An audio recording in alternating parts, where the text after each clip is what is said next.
Hi folks. Right, so on Thursday I was speaking to Dave Ellaby, who is someone I've known for a while, and he said that on Sunday he is speaking at the River Church in Elgin, Scotland. Yeah. I looked at their website, and on their website they say it'll be an encouraging message.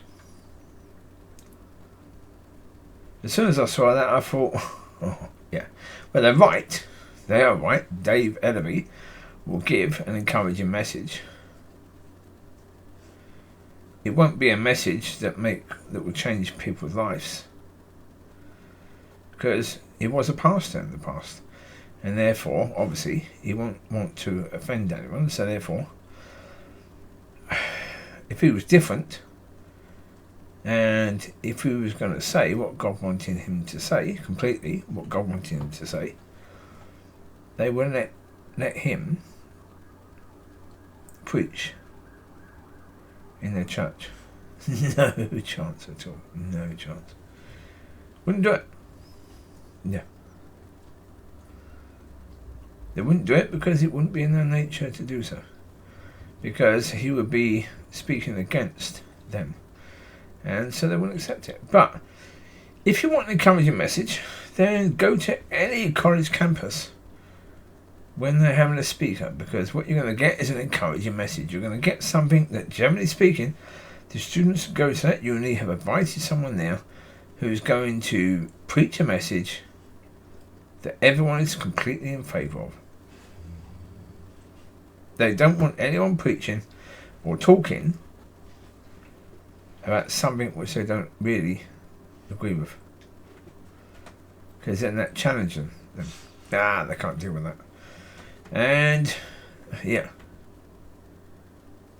so when a church says the message will be encouraging, then don't go. It's not worth your time. That's the reality. It's not worth your time, because right now, what do we need? Do we need messages that are encouraging? No. No. We've had those sort of messages for the last 10 years. Did they help? No. They basically killed the church. Well, they did. So therefore, we don't need that rubbish. What we need is, what does God want to say to these people right now in this church? That's what they need. They need fire. They need something that's going to lift them up. They need something that's going to revive them. An encouraging message is never going to do that. Never.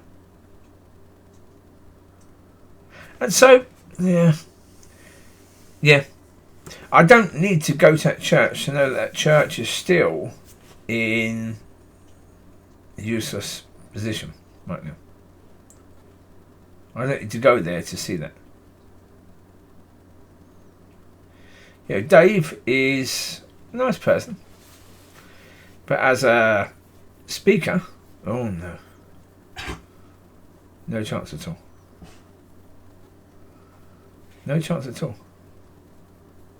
Because basically for a week he would be writing the speech. And, you know, looking at it, you know, doing it inside his house, you know, to make it perfect. Yeah, of course he will. Because he's been trained to do that. And also to make sure that nothing in there could offend people. Yeah. Well, as I said before, if the Lord did the same thing, then he wouldn't be, you know, on the cross, would he?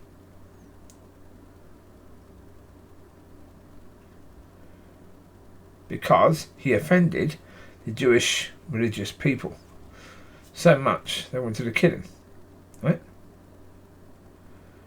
They wanted to kill him because he offended them so much. So if he was thinking about how he would speak, and I can't say that because that could offend them. I can't say that because that could offend them. Well, did he do that? No chance at all. No, he did not. He did not, no. So the River Church is still Jeff Oakes and his wife Kathy in charge. And they're still leading people to hell. Yeah. Happily doing so with smiles on their faces. Yeah, I mean, why? As I say, it is what it is. Yeah, as I say, I can understand it to a certain degree. Only to a certain degree, but certainly to a certain degree you can understand it.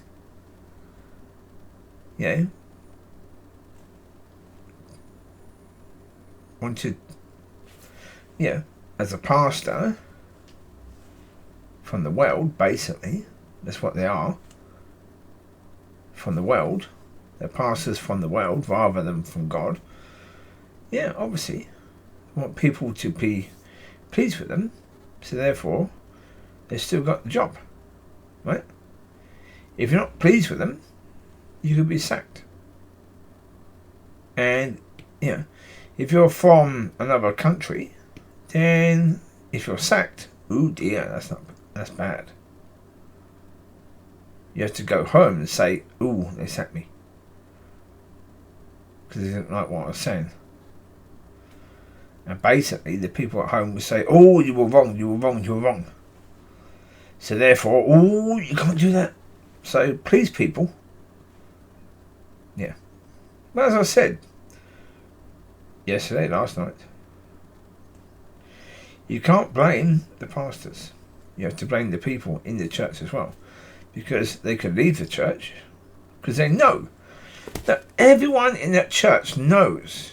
If they've been in that church for a year or 2 years or 3 years or 5 years, they know. They know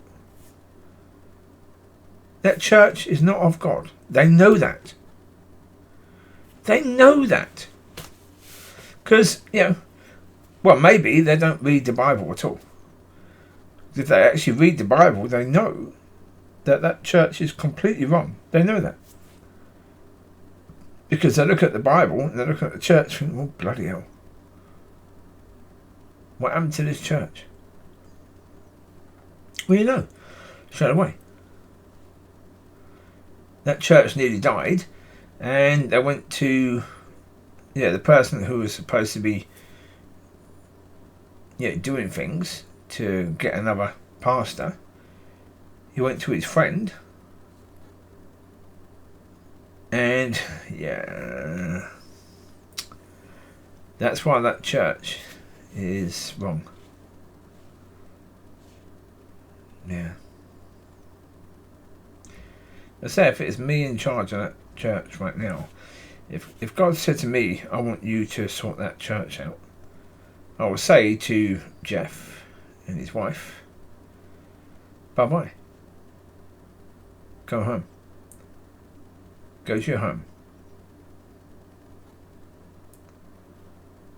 I'll do that.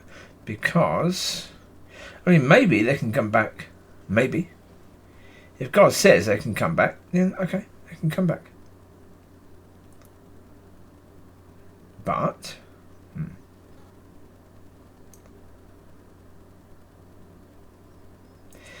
it'd be up to God, not up to me, not up to them.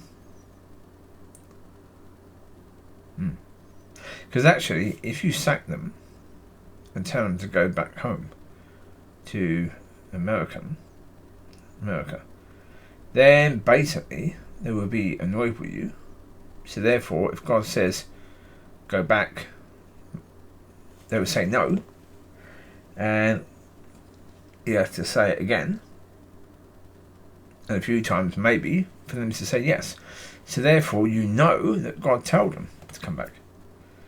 Because if God doesn't tell them to come back, they will never come back, because you sacked them. Their pride will stop them to come back. And so even if God tells them to come back, they will say no the first few times because pride. Because they were sacked. So therefore, straight away I would sack them and say, excuse me, no. You're sacked. Yeah. Well, for me, yeah, it is what it is. I would wish them well and say, I'm sorry, but it's never going to work out for you here. The way you want to do things. Yeah, when someone asks you, can you be my spiritual father? You have to say no! No chance at all. You've got a bloody spiritual father.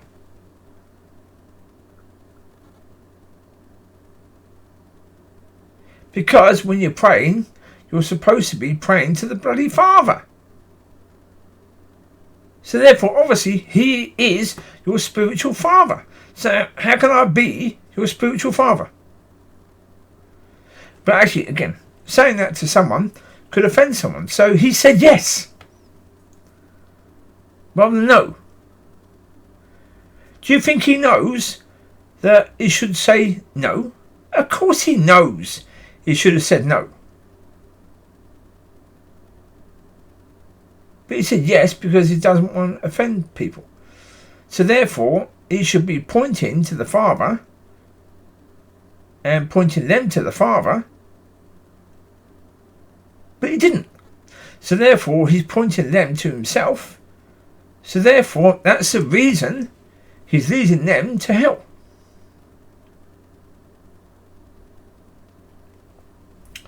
So therefore, straight away, I would sack him. So I'm sorry, you're the wrong person. Because if you care more about not offending people than where they're going, then sod off. Don't come back. Yeah, this job is not your job. It will never be your job because you care more about not offending people rather than where they're going.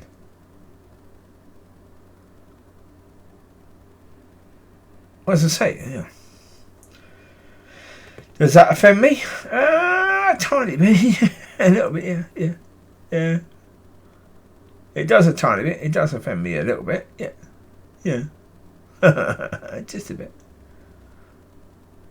Well, because, yeah. It is what it is. You should care about where people are going when they die.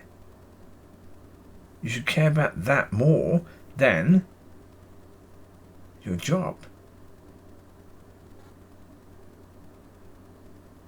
God's sake, again, if God said to me, I want you to be the leader of this church, and the people said to me, yeah, if you offend us, we will sack you, I would say, okay, bye-bye. Bye-bye. There's no chance. No bloody chance I'm going to stay there. Because the first time I'm talking, I will offend them, probably. And I'll be sacked straight away. So therefore, what's the point of trying? There's no point. And the reason why God will do that is because he wants to see if I love him more than my job or myself. And Jeff, he doesn't love God. He does not love God. Because he doesn't care what God wants. He cares about what the people in the church want, because he thinks that's his job. Well, okay, read the Bible and,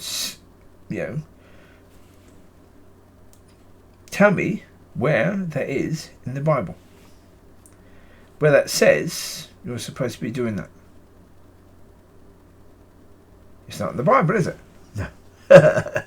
Well, that's the point. I know it's not in the Bible. That isn't. That's from the world.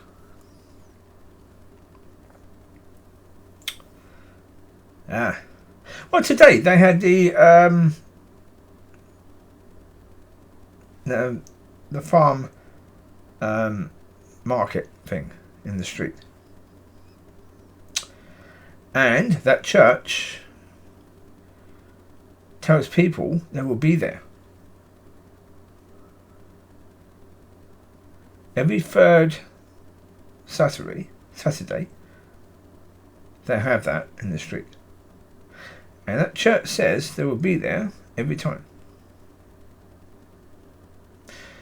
And I've been on the area on the Saturday days about 6 times, and only one time have I seen people from that church there. Only once. In 6 months, only once. That's a chance to actually talk to people about God. And from their view, they think those people are going to hell if no one actually talks to them, and they don't care about going there to talk to people.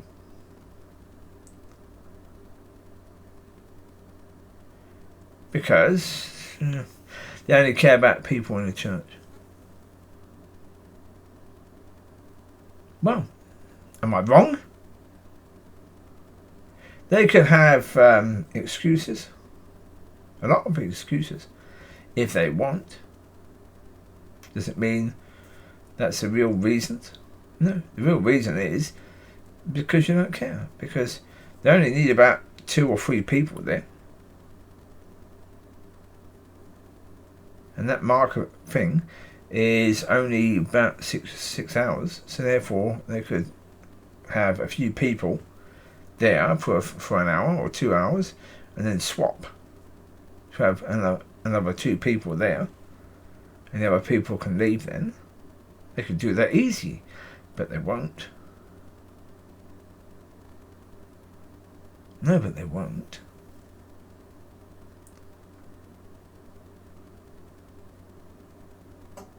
Because doing that means you have to actually ask people to do it.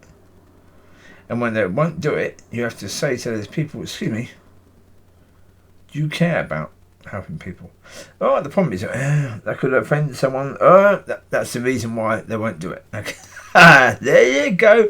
That's the reason.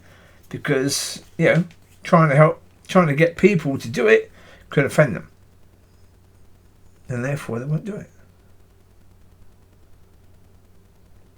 There you go. Straight away.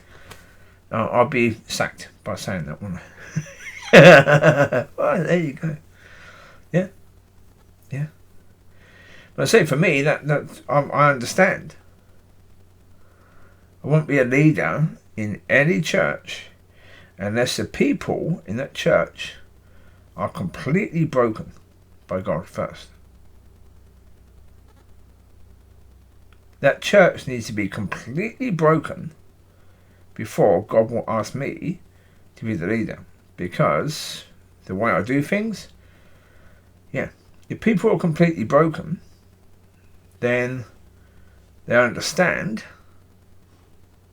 that it's not good enough what they were doing before. They know that. They need to change, and they need someone to help them to change. So therefore, they will listen more if them and that church is broken. If it's not broken, if they think that church is good, there's no chance at all they will listen. No chance at all. So therefore, I understand why I'm not a leader of churches right now. Because I understand they're not broken yet. Not yet. They still think they're really doing a good job. So therefore, okay. Just wait. They'll be broken soon. So there you go. Be blessing, be blessed. Bye bye.